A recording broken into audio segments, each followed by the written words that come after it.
gives you that Afro pop R&B sensation. She's just giving that great vibe. Stephanie St. Combe, how you doing? Thanks for having me, DJ Executive. No problem, no problem. How's Atlanta treating you? Oh my gosh, Atlanta's treating me with love.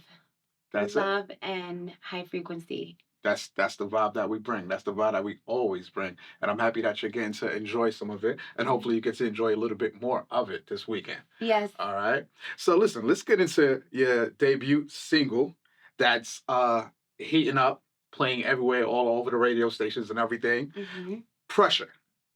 Can you talk to us about the inspiration about Pressure? Yes. And also, I see you collaborated with Zoe Branks on this. So please tell us about the record and yeah, let's get into it. So let's say you walk into a room and people take notice. Yes. It doesn't matter if it's bad notice or if it's good notice, they notice. Yes, definitely, definitely. It's also when people start to stand up a little bit straighter and fix their clothes when they see you walk into the room. Okay. Yeah, that's like, okay, I need to come correct because this energy just came into the room. So that's what Pressure is all about. It's the presence. Pressure Yes. is the presence when you walk into a room. Okay, I like that. I like that. So can we talk about the music video? Because that's what I wanted to talk about. I ain't gonna lie to y'all. I was watching the video. I enjoyed the video. Tell us about the video. Where was it shot? The outfits, just tell us about it. Who came up with the vibe? Was it you? Was it, tell us about the video. The video is directed by none other than Shamari Bryan. He does a lot of viral up-and-coming artists in Miami. He's worked with a lot of love and hip-hop artists. Okay. So it was perfect that Zoe Branks was on the project. And we shot it at the Versace mansion. Oh, nice. We had a vague vision of Moulin Rouge. Got it. And we had the help from my really good friend. He curated it. His name is Angel Refusier. Okay. And he's just really into like history and music history. So this is perfect. So we added elements of Josephine Baker to the old aesthetic. Then One Creates took all of that direction and built beautiful looks, amazing looks. Everything was from like 1920s to 1940s. Yeah. And the venue. Got it. Okay. And if you haven't seen the video yet, make sure you check out the video because it's amazing. Let's get into your dance moves. Did you, because not every artist got dance moves, No. You look amazing, but not every artist got dance moves. So did you take classes? Is this something natural? Like, tell us about that. It is not natural. It's not natural. Definitely some preparation behind it. Yes, it is not natural. I could dance all day in the club and have a good time with my friends, but choreo is another beast. Yes. It's another beast. So I partnered with, she's a Russian choreographer. Oh, wow. And I had a friend of mine who worked with her.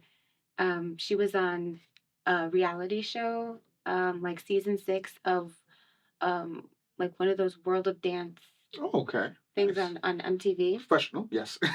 So when I saw her on TV, I started taking her classes. Got it. And taking her classes. At first, she's Russian, so she's very tough. At first, she didn't think I was serious, but I kept coming to practice, and she was like, And I was like, yeah, I've been DMing you. I want to work on a project. She has a lot of experience in African dance, belly dance. Got it. And so, like, we kind of, like, put all those things together in the Afro-pop vibe. Got it. Okay. Now, one more thing about this. When you first heard your song being played on radio, what was that feeling like? And do you remember where you were? Was it during the interview? Like, where were you when that happened? And how did you feel?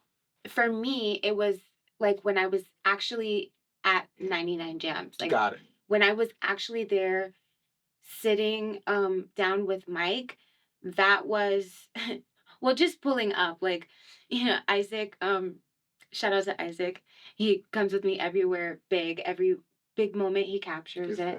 And I was telling him, I was like, that's the 99 Jams truck. Like, just seeing the truck. I haven't even heard the song. They didn't play my song yet. I was already, like, when I was on the premises, that was a moment. When they played the song, I just, sometimes I go through a moment of like I'm in a trance, and then I'm just like I'm dancing to it like Okay. it's somebody This is else's about yeah. song. Yeah. Yeah. No, that's great. That's great. Mhm. That's great. So you're originally from Miami. Yes. Okay, okay. Any other nationality backgrounds that, Hmm. that I should know about? For sure. I'm Haitian Oh, American, okay. first generation. Okay. So that means like my whole family grew up, was raised, born in Haiti, and like we're like the first ones. Um, Okay. yeah, from Miami. Yeah. Okay. So I see that you're pushing the Afro pop type vibe, which I love because we have the Afro beats, we have the Amapiano, we have R&B, Hmm. but I don't really see that happening a lot. The Afro pop vibe. Where did that come from? What made you say, hey, you know what, this is the style that I want to go with, and especially for my first single, for people Hmm. to hear me. What made you go around with that? Well, if we can go in a time machine back, Uh-huh. let's go back to a few years ago. I went to Trinidad. Okay. Yes. I went to Carnival in Trinidad in 2019, right before COVID. Jealous. Amazing. Amazing. But yeah, go ahead with your story. I'm sorry. Oh my gosh, no, like that's amazing. That's bucket list for me. But I went there to work with you know that song, We Ready for the Yes. Road. Yes. Marshall Montana. Yeah. Okay. So Daryl Braxton produced that Oh, record. wow. Yeah. And so he was tough with me. He worked with me, At first he was like, "Let me see if I even want to work with you. Let's hear you." And then it went from all right, he had a song that Shamba wrote, and he worked on my accent because he wanted that Trini sound, but we kind of found my own sound with that. Got it. So we put out Hold It Down. And after that, I think like, you can hear from the way that I talk. I sound super suburban. And I don't think it's a representation of who I am. When you listen to my music, I want you to feel who I am. And working with Daryl Braxton, he was able to like get a sound that when I listen back, I was like, this is me. You can tell I'm from the islands. You could tell, So, yeah. you could feel who I am. Yeah. So that's how I got that sound, and I naturally have like this pop essence about my timbre, the timbre of my voice. So that's how I got the Afro pop vibe. Got it, got it. And talking about your voice, because I've seen that you're very what's the word I want to use? Strategic on everything. And what I mean by that is from dancing, you took lessons, your voice, I've been reading a lot about you. You did voiceovers. So how did the voiceover part come about, and what companies did you work with and those type of things? You do your homework. Yes, I'm on it. I'm on it. I'm You on it. I'm on it. are I'm on okay. it. They don't call DJ executive for nothing. I'm on it. Yes, I did do. I had a show at a local college. Okay. It was on a local network, and it was talking about all of the events that were going on different campuses. So I did that show, MDC TV News, and then I also worked with an online school for Got it. media, Okay. and that's my background. So Got it. So let me ask you this, because I guess all of this is just like going into each other. Was that done first and then you went to musical theater? okay, so I like when people ask me like how long have you been doing this? I always tell them that it's just been I told someone yesterday, I was like, it's like a rubber band ball. Right. Just keep adding, And you adding. keep adding, adding, adding, and like so I want to get to that big ball, you Yes. know? Yes. And so And you're on your these way, are by the like way. musical Sorry to cut you, but you're on your way. You're on your way. I feel like that. Like I really do feel like that because everything like the musical theater, the voiceover, all that stuff, like at the time it was like a job or something, to do. But now it all ties in together. I'm able Yes. to sit here and talk with you. Yes. And still feel like myself. I'm able to read a teleprompter, not sound like Right. I'm reading. Right. Like all those things kind of paved the way for me to be here. Got it, got it. So now we spoke about that, and here's the thing: I want to talk about the musical theater a little bit because I feel that that also helps out as a singer slash because when you're in television dancing, then you got a little bit of acting coming out too as well. Mhm. Um, can you tell us a little bit about that? How long did you do it for, and what shows were you on, and stuff like that? I did some background stuff for Issa Rae. I did some, yeah. for Okay. rap shit. You know, shout out to she inspired me to even get into film to really understand my visuals too. Love her, love her. And then aside from I lost my train of thought thinking about Issa Rae No, because it's good. I love her so I much. was gonna ask you another question after that one, but go ahead. Go ahead. But yes, I did that. I also did in the documentary for BMF. I actually came to Atlanta to shoot that. Oh Yeah, wow. I played Meech's best friend. Yeah. That's amazing. Okay, okay, Hmm. okay. So, yeah, we're definitely gonna talk about some of the acting stuff, and I was actually gonna get into that. So, also, you have acting credits I see for Maid Son and When She Flies. How does that influence your, your acting, your music? How do you even have time to balance both? I have been giving more time to my music. Got it. Got it. I feel like it deserves it, my attention, all of it. And I've decided that my music videos are going to be my movies. Nice, nice. I Yeah. love that. I love that. What do you enjoy listening to music wise when it's not, I guess your music, I'd say. What Hmm. is it that you love to listen to? And how does it play a part of your music? I love to listen to Tracy Chapman, Okay.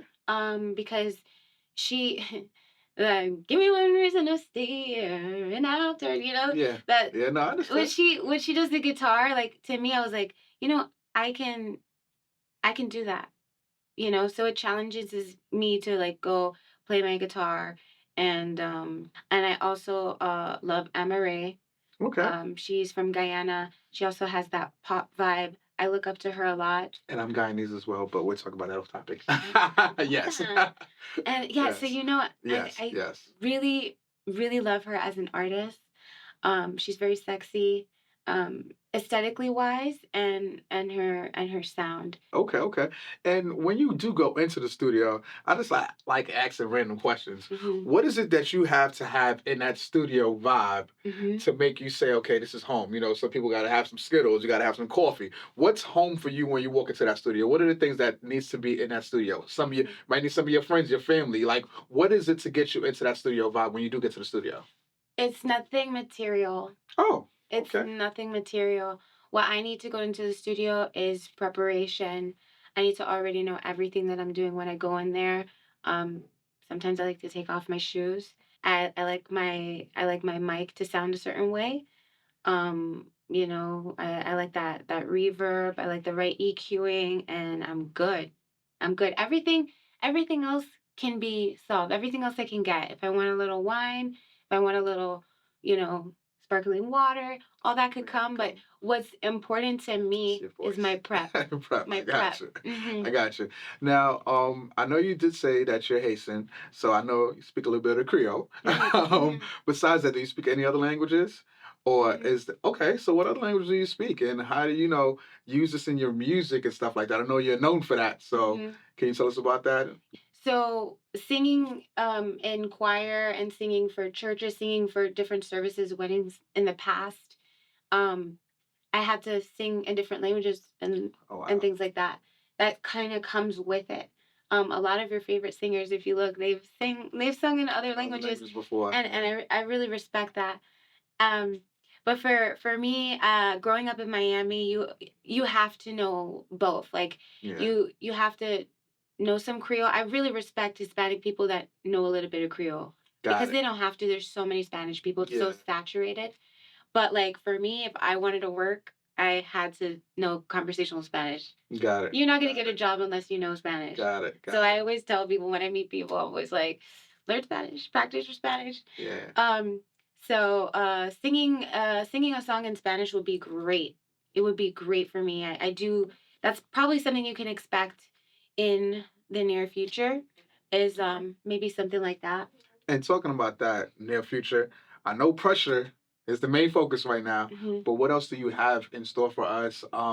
If you can give us a sneak peek or something like what's next? Well, what's next is definitely some more Afro pop vibes. I love the pocket that I'm in. I want to stay in that pocket.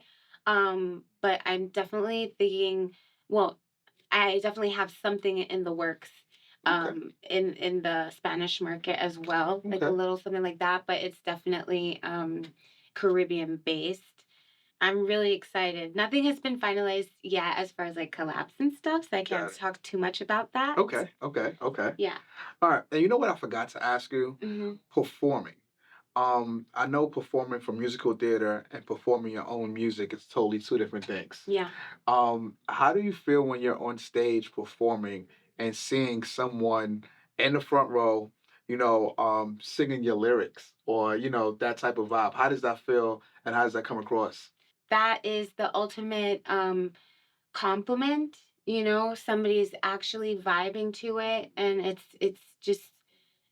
it's the realest form of love as an Yeah, artist. the artist. Yeah, You see totally somebody understand. saying, Prisha, Prisha, make a man fall to his knees, 5 stars orbit. People like that line a lot. And like when I see people do that, I'm just like, that's the ultimate form of love to an artist. Got it. Yeah. So, my last question for you is this. I know you've had a lot of great advice from a lot of different artists. Hmm. Maybe some artists that you maybe can't tell us about right now, but if you can give any upcoming artists like yourself Hmm. advice on that you got from someone else, Hmm. what would that be? I know it's a hard question there. I know you It's got not. it. It's Oh, she not. said it was Because not okay. the way I see it is like what would I even tell myself, Okay. in the beginning. Be real with yourself. Be 100% real with yourself. Analyze yourself because you're probably a wannabe. If you're Mm, just a singer, what are you doing? If you're just singing, you singing, need to yeah. be doing more. Multiple. You need to be writing. You need to be producing your visuals. You need to learn about all those things. So I would basically say, don't be a wannabe. Be. Yeah. And hands Yeah. on, from behind the scenes, I see you're very hands on with everyone in your camp. So Hmm. that's amazing to see. But listen, thank you so much for coming here to the executive suite. Thanks It's for very having nice me. meeting you. Hmm. And we're going to get into your single, Pressure. All right. So can you introduce to the people your single, Pressure? Hi, this is your girl Stephanie Sancombe introducing my new single Pressure featuring Zoe Brinks. Right here on the executive suite. Yeah, you under pressure.